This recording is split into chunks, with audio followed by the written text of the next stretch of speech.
Grande es este misterio de la piedad.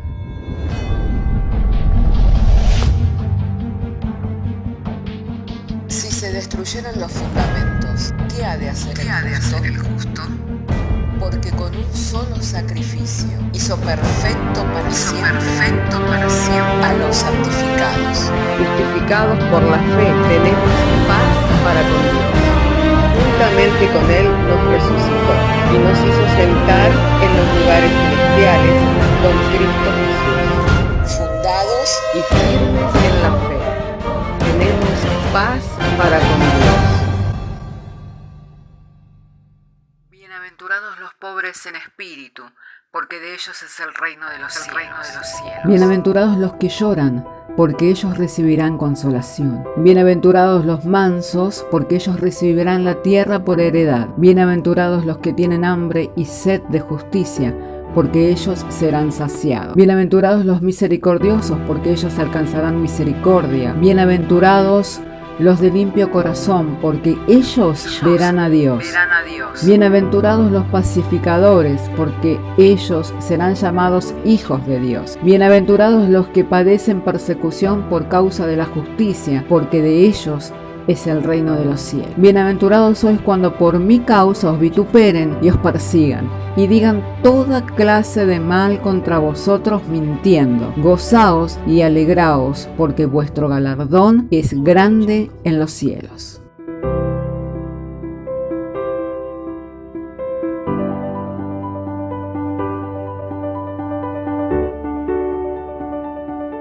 Te invito para que abra su Biblia en el capítulo 3 de Romanos, verso 19 en adelante. Vamos a estar dando lectura a las Sagradas Escrituras y lo vamos a estar haciendo en el nombre del Padre, del Hijo y del Espíritu Santo. Amén. Diciéndonos el Señor por medio de su santa y divina palabra. Pero sabemos que todo lo que la ley dice, lo dice a los que están bajo la ley, para que toda boca se cierre y todo el mundo quede bajo el juicio de Dios. Ya que por las obras de la ley ningún ser humano será justificado delante de él, porque por medio de la ley es el conocimiento del pecado. Pero ahora, aparte de la ley, se ha manifestado la justicia de Dios, testificada por la ley y los profetas. La justicia de Dios por medio de la fe en Jesucristo, para todos los que creen en Él, porque no hay diferencia, por cuanto todos pecaron y están destituidos de la gloria de Dios, siendo justificados gratuitamente por su gracia, mediante la redención que es en Cristo Jesús. Oremos. Padre, queremos darte gracias por el privilegio que tenemos de poder haber venido hasta este lugar de oración, en el cual, Señor, se abren las Escrituras para la exposición de tu palabra y la edificación de tu pueblo. Nuestro ruego, como nuestra oración, es que mediante los dones que tú has dado a la Iglesia para el perfeccionamiento de los santos, Señor, y activados esos dones mediante el poder, Señor, y la eficacia del Espíritu Santo, todos seamos edificados y fortalecidos en esta hora mediante la gracia que es por medio de la fe en nuestro Señor y Salvador Jesucristo, por quien todas estas cosas fueron posibles y sin Él nada de todo esto hubiera sido posible. Por lo que te damos gracias, creyendo que al pedir algo que es conforme a tu voluntad, tú nos oyes, y así como nos oyes, nos responde. Te damos gracias por medio de la fe en Jesucristo, Señor nuestro. Amén. Y tomen asiento los hermanos. Bendito sea el nombre del Señor. Hermanos queridos, nosotros podemos, al leer las Escrituras, podemos llegar a tener una comprensión que todo lo que la ley dice, lo dice para los que están bajo la ley. Pero ahora, aparte de la ley, se ha manifestado la justicia de Dios, testificada por la ley y por los profetas. Quiere decir, hermanos amados, que todo lo que la ley manifiesta, todo lo que la ley trae y da a conocer al hombre, es con el propósito de ¿qué? De poder señalarlo al Señor y Salvador de la humanidad, a nuestro Señor y Salvador Jesucristo.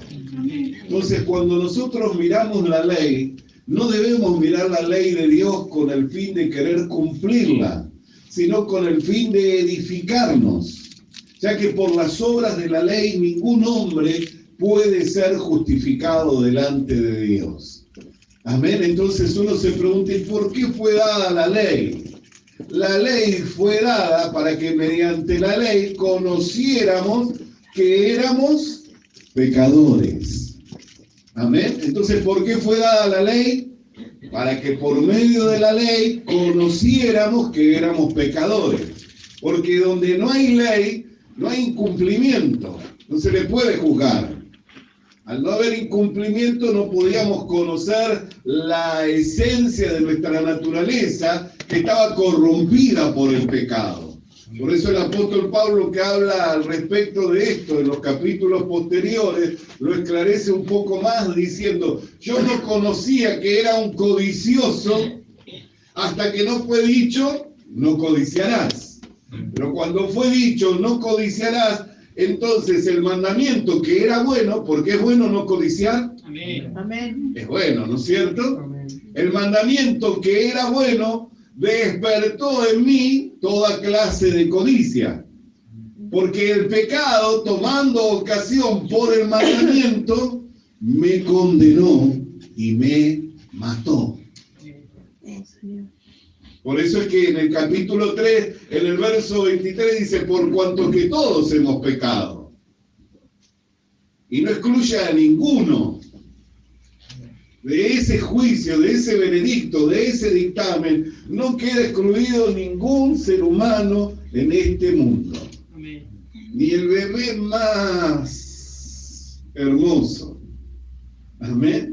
¿Por qué? Porque cuando es engendrado por medio de una naturaleza corrompida, contaminada por el pecado. Entonces lo único que basta es que crezca, que se desarrolle para que se manifieste en ese bebé tan precioso, tan hermoso, después toda clase de maldad.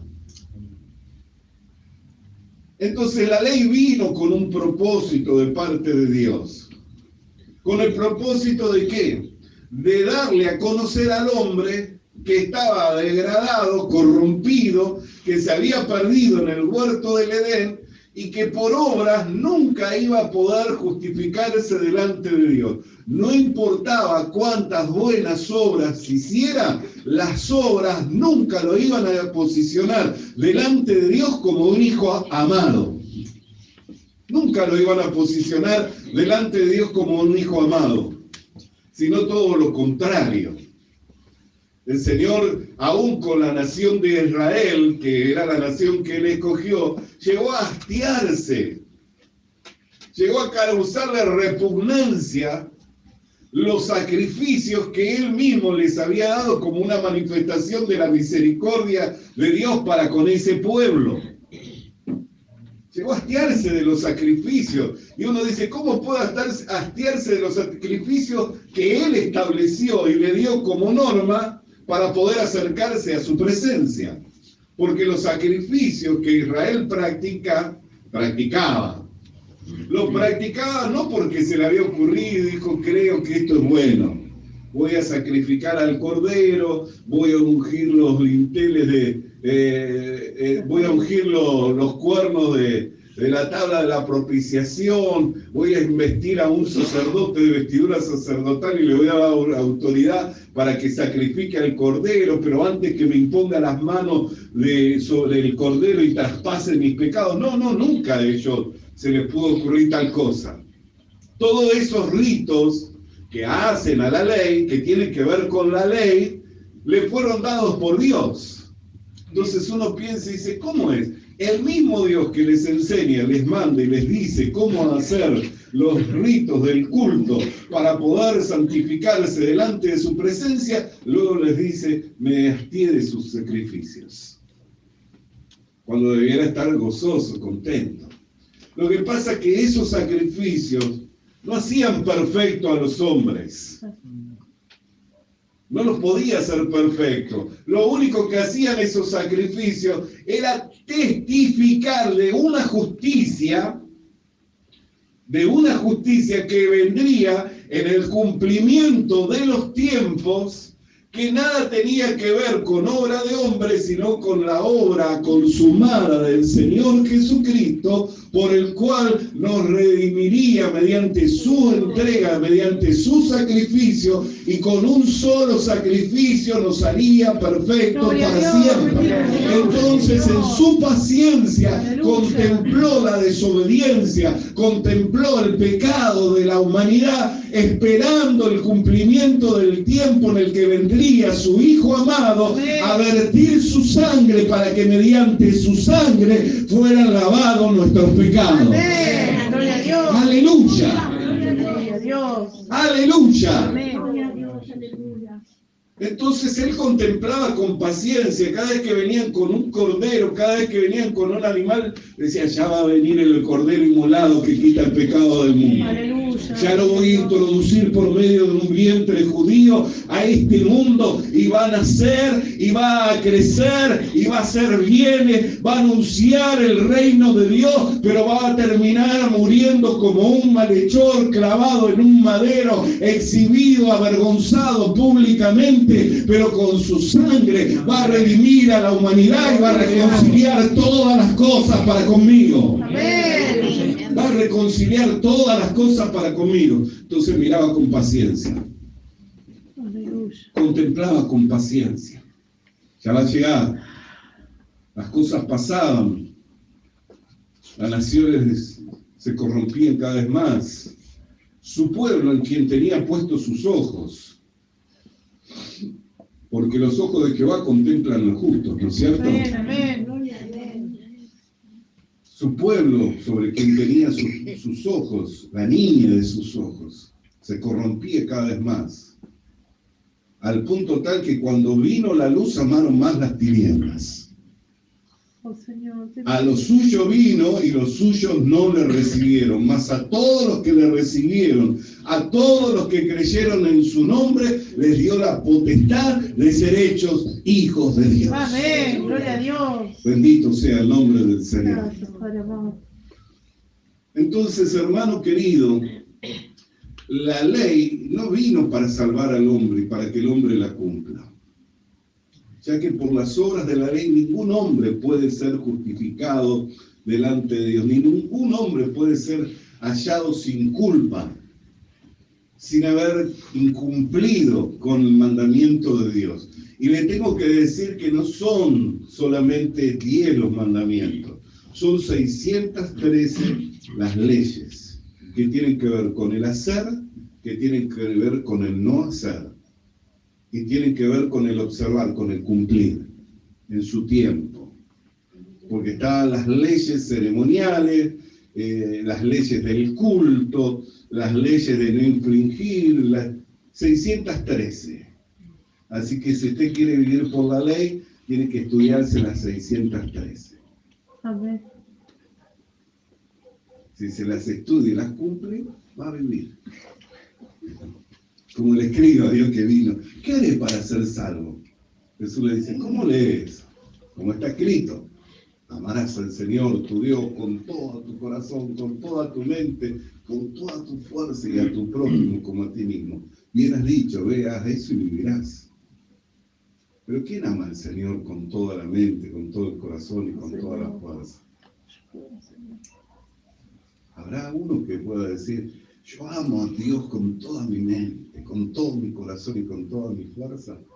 No podría tener corazón para su mujer, no podría tener corazón para sus hijos, no podría tener corazón para con su mamá. No hay nadie. No podría tener corazón para sí mismo. Y amar al prójimo como a uno mismo, no se podría sentar a comer sabiendo que hay uno en la calle que no tiene para comer. No se podría acostar en una camita bien arropado, bien abrigadito, bien cómodo, sabiendo que hay quien duerme sobre un cartón. No podría. Porque si verdaderamente le amara, el amor no busca lo suyo propio, busca el bien del otro. Una cosa es decir amar y otra cosa es amar. Por eso es que de tal manera nos amó Dios que nos dio la vida de su Hijo. Aleluya. Para que todo aquel que en Él crea no se pierda, sino que tenga vida eterna. Entonces, cuando miramos la ley, no la debemos mirar con la observancia de querer cumplirla, sino con el entendimiento de que todo ese conjunto de ordenanzas y de mandamientos, toda esa conciencia de lo que es bueno, de lo que es agradable delante de Dios, vino para manifestar que nosotros verdaderamente no queremos hacer la voluntad de Dios. Vino para eso, para manifestar que verdaderamente no queremos. Por eso es que cuando usted lee el capítulo 3 y lee unos versículos anteriores a los que hemos leído, dice, no hay bueno ni siquiera uno, no hay quien busque a Dios, no hay quien haga lo bueno. Se hicieron todos inútiles, a una se desviaron, cada uno se fue por su camino, sus pies eran presurosos para hacer lo malo. Hace una descripción el apóstol Pablo cuando escribe a los Romanos en el capítulo 3, que lo retrata al hombre, en el cual él toma no de su opinión, porque yo me puedo formar una opinión sobre usted, sobre mi vecino, sobre mis hijos, sobre un ser querido, me puedo formar una opinión, pero esa va a ser mi opinión. Pero la agudeza de Dios, quien pesa los corazones y conoce las intenciones, va más allá de la opinión que se forma un hombre. Entonces, cuando el apóstol Pablo describe al hombre en el capítulo 3, lo extrae de lo que es la opinión de Dios dada en la Escritura. Lo toma de las mismas Escrituras y dice, esto que yo digo, que no hay bueno ni siquiera uno, no lo digo yo, está escrito. Que no hay justo ni siquiera uno, no lo digo yo, está escrito. Yo estoy parafraseando, no lo dice así, pero él toma las Escrituras y dice, miren, la opinión de Dios es esta, que todos nos hemos desviado, todos nos hemos corrompido, nos hemos hecho inútiles. No hay quienes queramos hacer lo bueno, ni siquiera hay uno. Y dice, por cuanto que todos hemos pecado, hemos quedado destituidos de la gloria de Dios. Entonces ahí él introduce una gracia maravillosa. A mí me gusta esa parte cuando Jesús le dice al escriba, ¿cómo está escrito? ¿Cómo lees? Porque escrito está. El tema a veces no es cómo está escrito, sino cómo leemos lo que está escrito. El otro día estaba escuchando a un expositor que exponía sobre el conflicto de Lutero. A veces uno no entiende por qué ese hombre que trajo la reforma, Martín Lutero, por qué era tan exigente consigo mismo. Para poder entender la exigencia que él tenía en cuanto a la confesión y el arrepentimiento por sus pecados, hay que entender cuál era su oficio y su profesión antes. Entonces, él no se preparó para ser un sacerdote ni para ser un monje agustiniano. Él se preparó para ser un abogado. Él estudió toda una carrera de abogacía y su padre lo envió a los mejores universidades para ser un abogado. Entonces tenía la mentalidad de un abogado.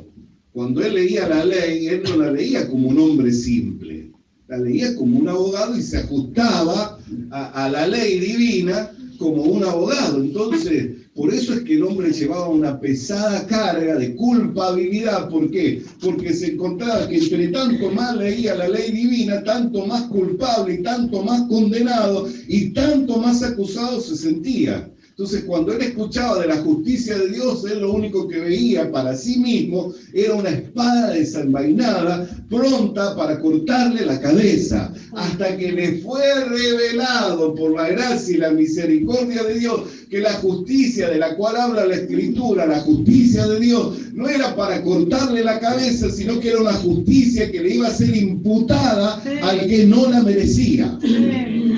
nombre, Señor. Una justicia que le era imputada al que no la merecía. Era una gracia que Dios le daba al hombre pecador, culpable de su pecado, que nunca iba a poder salir de ese estado y de esa condición. Le iba a ser atribuida por el hecho de haber creído una justicia que supliría las falencias y las necesidades del hombre, ya que el hombre, por obras de justicia que haga, nunca puede ser justificado de Dios, delante de Dios. Entonces ahí él comprendió que el justo vive por lo que cree. Amén. El justo vive por lo que cree. Entonces dejó de verse como un reo de muerte, pronto para ser enviado a la condenación eterna, y se gozó, se alegró cuando le fue corrido el velo de la incredulidad y pudo entender por medio de la fe que Dios le había amado de tal manera y le amaba de tal manera que no le había negado siquiera la vida de su hijo, y que mediante esa entrega y ese sacrificio, él, que era un reo de muerte, pronto para ser enviado al infierno, era rescatado gratuitamente por medio del creer. Era salvado gratuitamente por medio de la fe. Entonces ese hombre que le pesaba tanto la culpabilidad del pecado, se vio libertado de la culpabilidad del pecado, se vio como un justo hijo de Dios, no por mérito propio, sino por los méritos de Jesucristo. Por los méritos de Jesucristo. Se vio como un justo hijo de Dios, no por mérito propio, sino por los méritos de Jesucristo. Bendito sea el nombre del Señor. Y ahí es que él comenzó en un tiempo muy complejo de la creencia de los hombres, de la vida de creencia de los cristianos especialmente, se vio en la necesidad de refutar todas las enseñanzas, falsas enseñanzas que eran promulgadas y promovidas por el papado y por toda la organización religiosa católica romana. Se vio la necesidad de él exponer a sus propios compañeros, porque él era un sacerdote católico, y no con el propósito de crear una reforma, sino con el propósito de que la gracia que él había recibido la pudieran visualizar, la pudieran entender y pudieran ser rescatados de esa vana manera de vivir, no por querer contender contra la organización, sino con el propósito de que la gracia que recibió poder compartirla con otros. Pero se fue como una pequeña llama que incendió toda Europa. Y de ahí nace la Iglesia Reformada. Que no es que nace la Iglesia Reformada, sino la Iglesia que al correr de los años se había corrompido y había abandonado la verdadera enseñanza, había abandonado la verdadera enseñanza de los apóstoles. Entonces, al haberse corrompido, se deterioró de tal manera que se vendían las absoluciones, y el que la vendía, el que las ofrecía, que era un hombre que era un sacerdote, pero era más mercantil que sacerdote, decía: cuando cae la moneda en el cofre, un alma salta del purgatorio.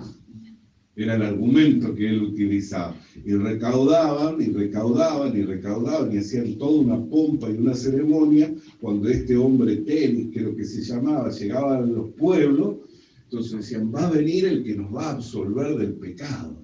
Y como él era, Martín Lutero era predicador, era pastor en su congregación, conocía a los de su rebaño. Y venían algunos que eran bien bandidos, bien delincuentes, bien perversos, y sacudían las absoluciones dadas por el papado, diciendo: yo ya soy salvo y soy absuelto de la condenación eterna porque puse la moneda en el ofrendario, en el lugar donde se comulgaban y se libertaban en el lugar donde se libertaban las almas que penaban en el purgatorio. Una doctrina que no tenía ningún fundamento bíblico.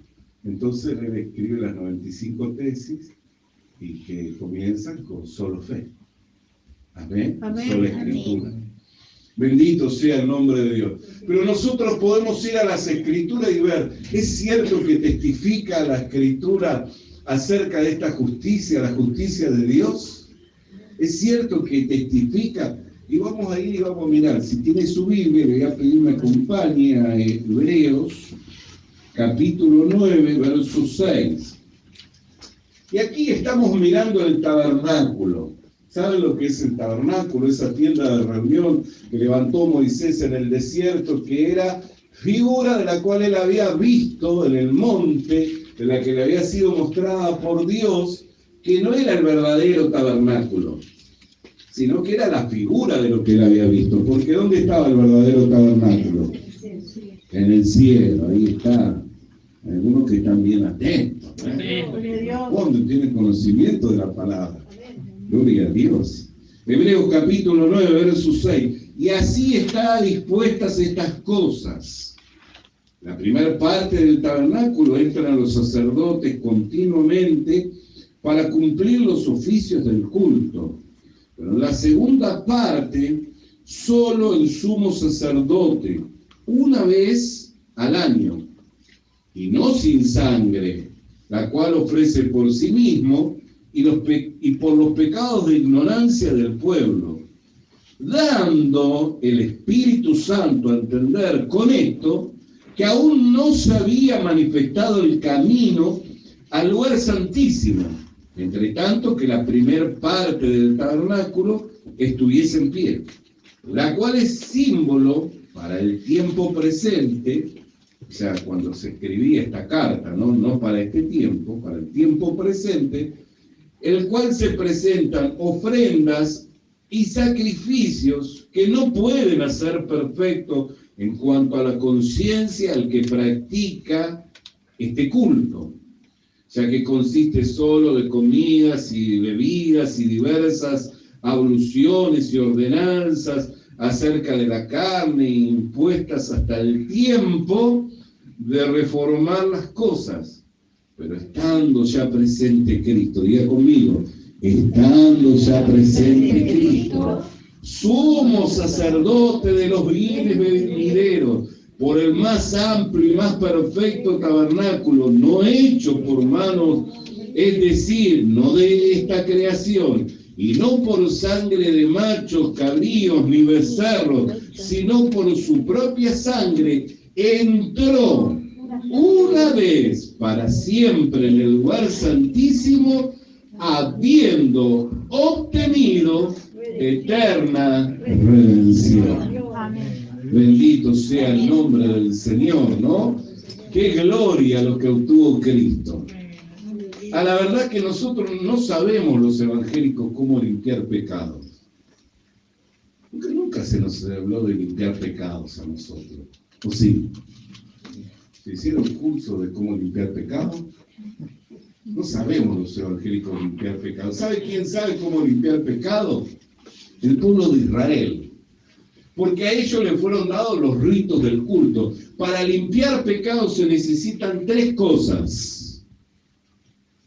Tres cosas. Y yo se las voy a mencionar. Lo primero que se necesita es un lugar físico. Usted no puede limpiar pecado en cualquier lugar. Por eso cuando Roboam dijo, no, que no bajen a Jerusalén a adorar a Dios, cuando se partió la nación de Israel en dos, el reino del sur con el reino del norte, dijo, no bajen, porque no sea que bajando se hagan alianza con el rey del sur y luego se me vuelvan en contra. Entonces vamos a hacer aquí un lugar de adoración, de culto, vamos a establecer nosotros sacerdotes que hagan los sacrificios aquí. Pero ¿a dónde los llevó a eso? A corrompirse mucho más. ¿Por qué? Porque el lugar para limpiar pecado, ¿dónde era? Jerusalén.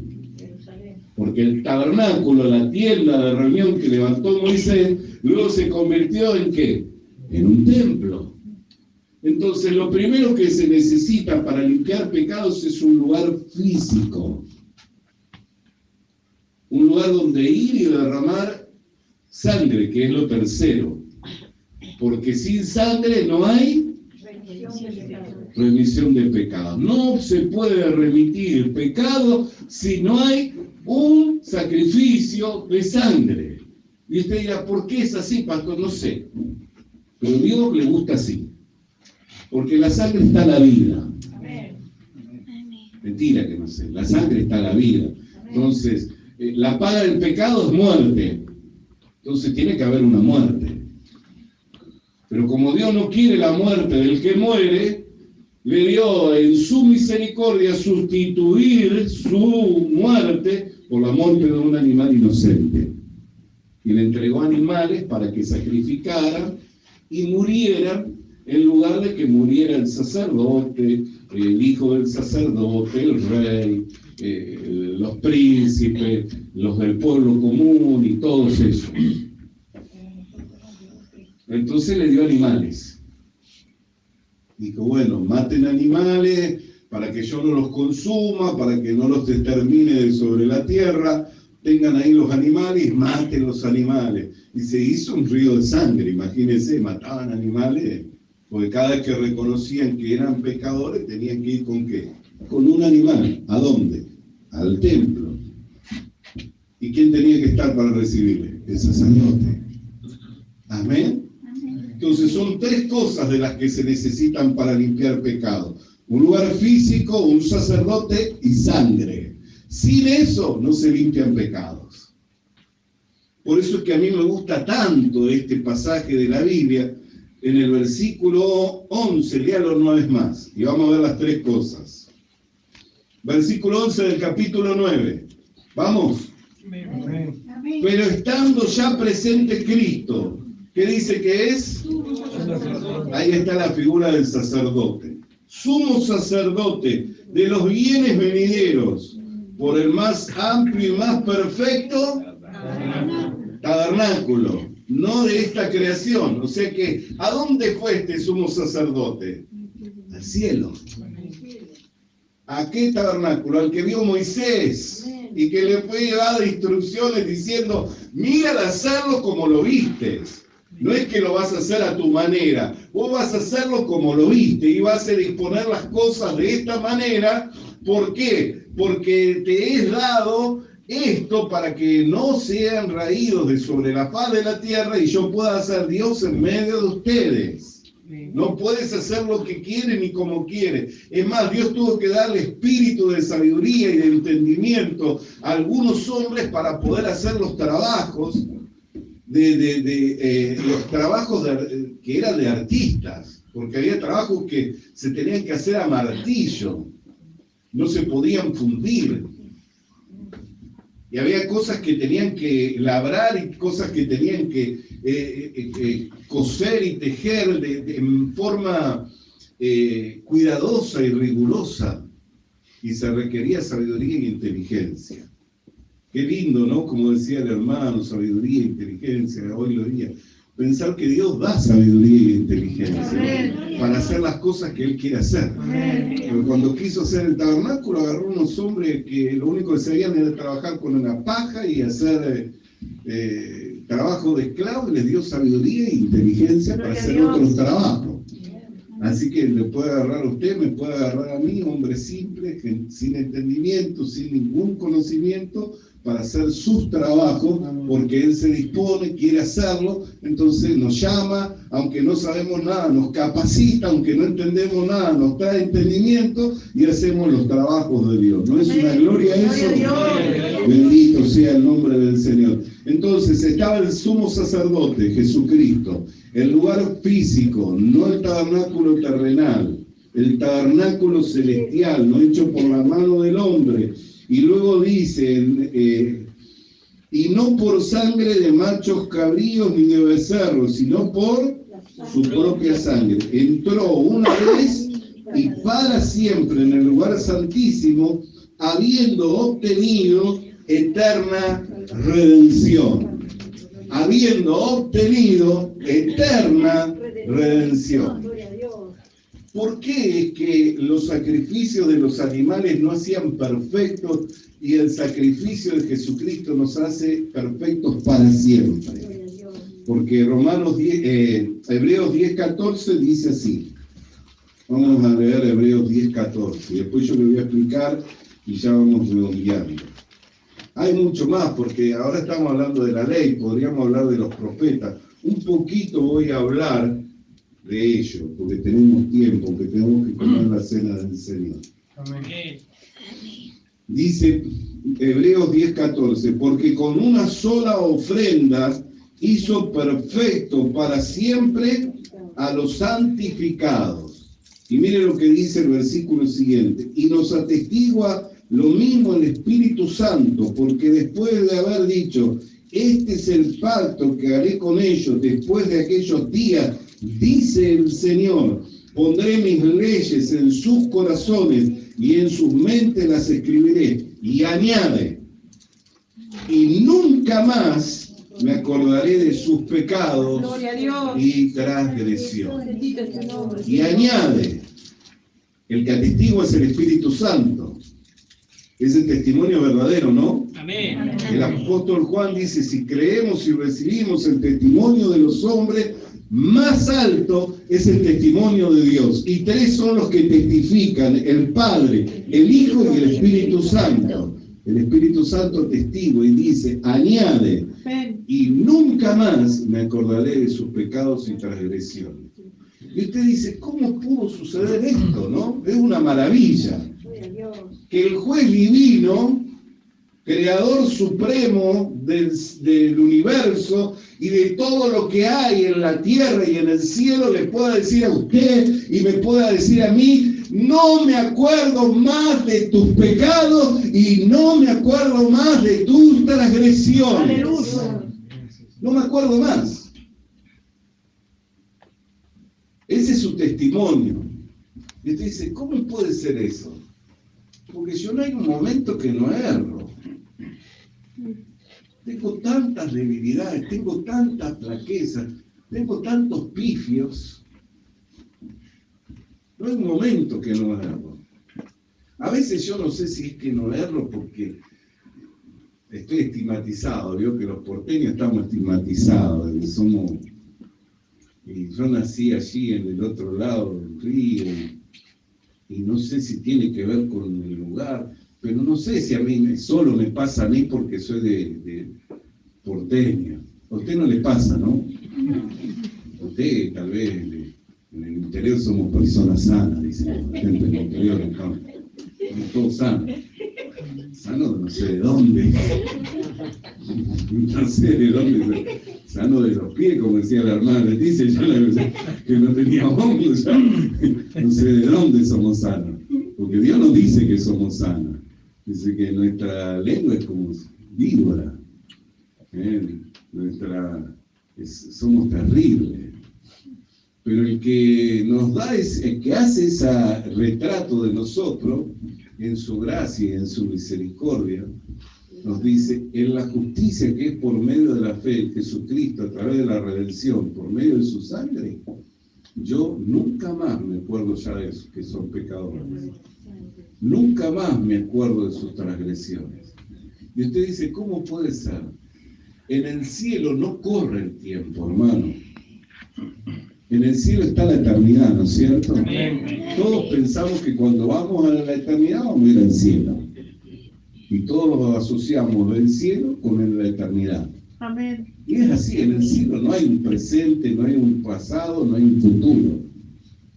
En el cielo está la eternidad. Y Jesucristo, cuando fue sumo sacerdote de los bienes venideros a presentarse con sangre para redimir, para limpiar como el cordero que quita el pecado del mundo, no fue a la tienda de reunión que levantó Moisés, ni tampoco fue al templo, fue a ese lugar más amplio, a ese lugar verdadero, a ese tabernáculo dispuesto en el cielo para limpiar los pecados, borrar los pecados con un solo sacrificio y hacernos perfectos para siempre. No es una obra de hombres que puede tener alguna falencia o algún lado flaco o algún lado flojo o por algún lado se pudiera escurrir algún tipo de debilidad. No es una obra de hombre, es la obra de Dios, es el pacto del Padre con el Hijo. Amén. en el cual nosotros hemos entrado por la gracia y la misericordia de Dios. En el cual nosotros hemos entrado por la gracia y la misericordia de Dios. Eso es lo que testifica la ley. Por eso Dios, cuando miraba, contemplaba con paciencia y decía, este sacrificio no los hace perfectos, los tiene ahí hasta que venga mañana y traigan otro sacrificio más. Es más, le dio un día en el año en el cual el sumo sacerdote se presentaba una sola vez y no sin sangre, para limpiar sus pecados y los pecados por negligencia o por ignorancia que cometía el pueblo de Israel, para que siguieran siendo ese pueblo especial entre todas las naciones de la tierra.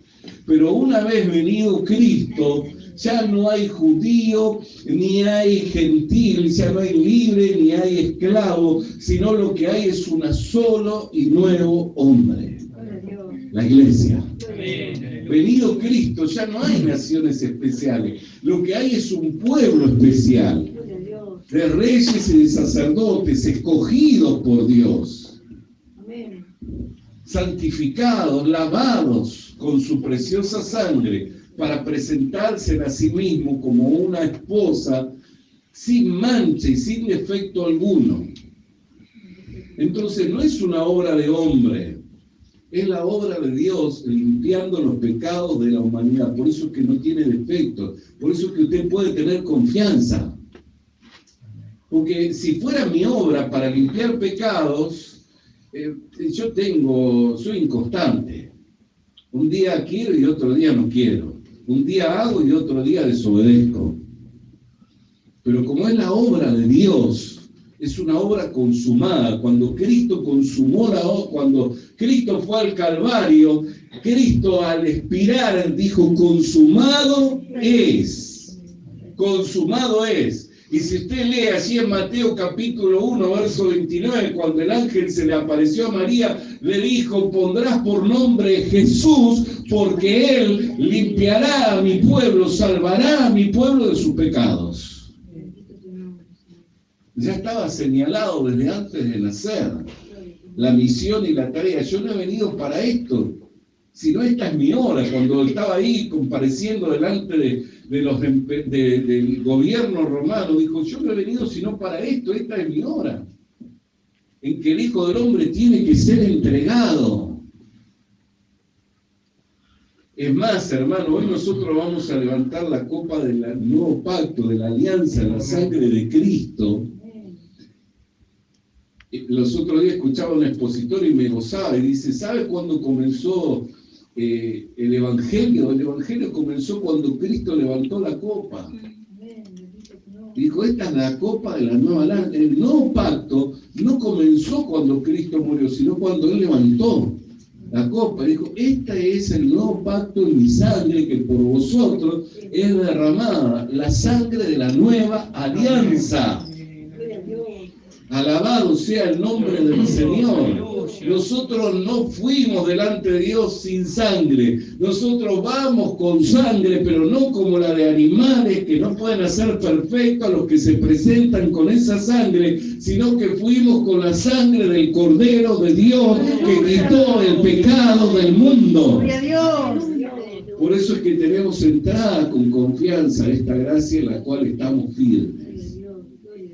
Esto es lo que testifica la ley, de lo que es la justicia por la fe, de lo que es la justicia de Dios. Porque la justicia de Dios no es una justicia por obras, para que alguno se pueda jactar delante de su presencia. La justicia de Dios es la justicia que es por la fe, para que sea por gracia, a fin de que nadie se pueda jactar delante de la presencia de Dios. Entonces, como para concluir, porque de esto también habla Isaías, ¿no? Capítulo 53. Le tuvimos por azotado, por herido de Dios, mas sobre él cargó Dios nuestros pecados. Ni siquiera nosotros llevamos nuestros pecados sobre él. Si leen el capítulo 53 del profeta Isaías, va a ver que Dios es el que cargó los pecados de la humanidad sobre Jesucristo. Y hay un hecho muy un hecho muy notorio que muchas veces no se entiende, y es por qué Jesús fue al Jordán. Si no tenía que arrepentirse, Juan estaba bautizando para bautismo de arrepentimiento, ¿no? ¿De qué se tenía que arrepentir Jesús? Pero entre los nacidos de mujer no había un hombre más grande que Juan el Bautista. Y los pecados se traspasaban por la imposición de mano. Y resulta que Juan el Bautista era hijo de Zacarías, descendiente directo de Aarón, porque oficiaba como sacerdote, y la madre de Juan el Bautista también era del linaje de Aarón. También era del linaje de Aarón. O sea que, aunque él era un profeta, una caña cascada en el desierto que clamaba y decía, enderezate el camino, enderezate el camino del Señor, legítimamente llevaba sangre sacerdotal, cosa que los que estaban establecidos como sacerdotes no lo tenían. No tenían sangre sacerdotal, sino tenían un convenio con los Herodes, que era una familia, que estaban ahí en complicidad con los romanos para recaudar de los judíos, permitiéndoles tener sus cultos. Pero alguien legítimo y legitimado por el Señor Jesucristo fue Juan el Bautista. Cuando fue al Jordán dijo, tú vienes a mí a que yo te bautice, tú me tienes que bautizar, deja que se cumpla toda justicia. En donde hay cumplimiento de justicia, quiere decir que se tiene que solucionar la injusticia, el incumplimiento, el pecado. Entonces, el representante legítimo más importante de la humanidad era Juan el Bautista. Dios lo estaba utilizando para que por medio de la imposición de manos traspasar los pecados de toda la humanidad. Por eso al otro día, en Juan 1, cuando Juan el Bautista lo ve venir a Jesús una vez más, dice, ahí va el Cordero de Dios que quita el pecado del mundo. Gloria a Dios. Ya tenía clara la visión, ¿no? El primer día cuando vino Jesús, no, ¿cómo vienes? Yo no puedo desatar tus sandalias. No entendía nada. Pero al otro día cuando lo ve venir ya estaba clarito. Dice, ahí, y lo señala, ahí, está el Cordero de Dios que quita el pecado del mundo. Entonces, para usted, para mí capaz que no dice nada, pero para los israelitas eso decía mucho. Porque ¿cómo limpiaban pecado? Con la sangre de un cordero. Entonces, ¿cómo lo estaba señalando? Como el cordero que quitaba el pecado del mundo. Y como él, como sumo sacerdote, como el cordero, se presentó en el lugar más amplio, en el tabernáculo, en el cielo, donde no corre el tiempo, se presentó una vez para siempre. Amén. Una vez para siempre. Para obtener eterna redención. Por eso lo que está en la mano de Dios no lo arrebata nadie, hermano. Por eso es que podemos tener seguridad y confianza en Dios. Porque esta no es la obra de un hombre ni de una organización de hombres. Esta es la obra de Dios consumada, cumplida en la cruz del Calvario, anunciada por los profetas, anunciada por la ley. O sea que también no es lo que Dios hizo, lo hizo y nadie se enteró. No, lo anunciaba. Habiendo hablado muchas veces a nuestros padres por medio de los profetas, ahora nos habla mediante su Hijo. Y en el capítulo 5 de la primera carta de Juan dice, si reciben el testimonio de los hombres, reciban también el testimonio de Dios, que son tres los que testifican, el Padre, el Hijo y el Espíritu Santo. Para esto he venido, esta es mi hora, hacer la voluntad del que me envió. Y el que lo envió decía, miren que en un día van a ser de una virgen, van a ser un hijo, el cual será su nombre Emmanuel, y todo lo que anuncia los profetas. Y el último y más grande entre los nacidos de mujer, más grande de los profetas, Juan el Bautista dio el testimonio, pues no podía quedar afuera, ¿no? Dijo, este es el Cordero de Dios, Él quita el pecado. Entonces el tema del pecado no es un tema de los hombres, para que los hombres lo resolvamos. es un tema de Dios y de la exclusividad del Padre, del Hijo y del Espíritu Santo. Era de la exclusividad de Él, no es un tema suyo, ni mío, ni del pastor, ni del apóstol, es un tema de Dios. Él es el que quita el pecado. Y nosotros tenemos que vivir con esa conciencia limpia de pecado, sabiendo que la sangre perfecta de Jesucristo nos limpió de todo pecado. ¿Para qué? Para que podamos tener oficio de justos. Para que tengamos oficio de justos, hijos de Dios, y podamos vivir en santa y piadosa manera de vivir. Cuando yo estoy persuadido por la verdad, y sé que soy santo, que soy justo, que soy amado, que tengo el poder, la capacidad, la virtud y el derecho para vivir esta vida cristiana, la vivo con completa seguridad, con total confianza, sabiendo que me ha sido dado y que para esto fui llamado. Lo vivo con total y plena seguridad, sabiendo que para esto yo fui llamado y fui capacitado. Entonces le quiero alentar, hermano, exponiendo por medio de las Escrituras, porque lo que hemos hablado acá no es que lo inventé yo, no, yo simplemente tomé la palabra de Dios, abrí la palabra de Dios para mostrarle la obra consumada por Dios y cómo Él le dio una solución total, completa a la cuestión del pecado. Y no solamente lo solucionó el pecado, quitando, sino que nos dio de su vida, enviando al Espíritu Santo a morir en nuestros corazones. Por eso dice: justificado pues por la fe, tenés paz para con Dios, entrad a esta gracia en la cual está firme, y esta esperanza no os avergüenza, porque el amor de Dios se ha derramado en vuestros corazones por el Espíritu Santo que le fue dado.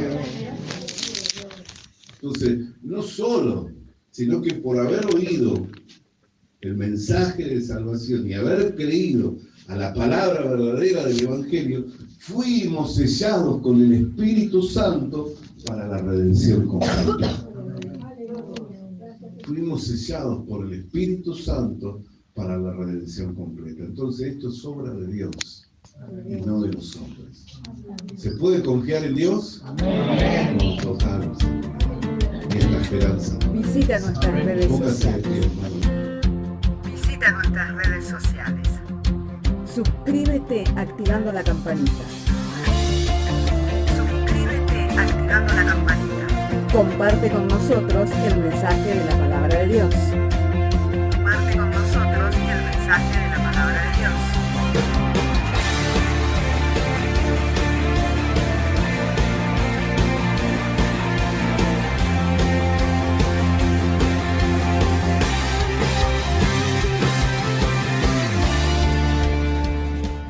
Le animamos a que consiga una Biblia,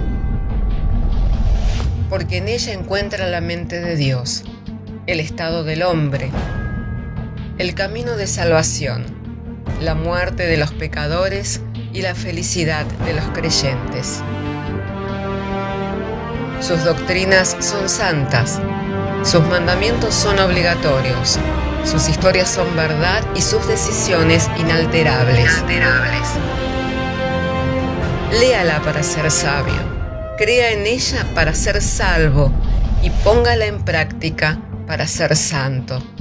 Ella contiene luz para guiarle, alimento para reforzarle y consuelo para alentarle. La Biblia es el mapa del viajero, el bastón del peregrino, la brújula del piloto, la espada del soldado y la carta del cristiano. Le animamos a que consiga una Biblia,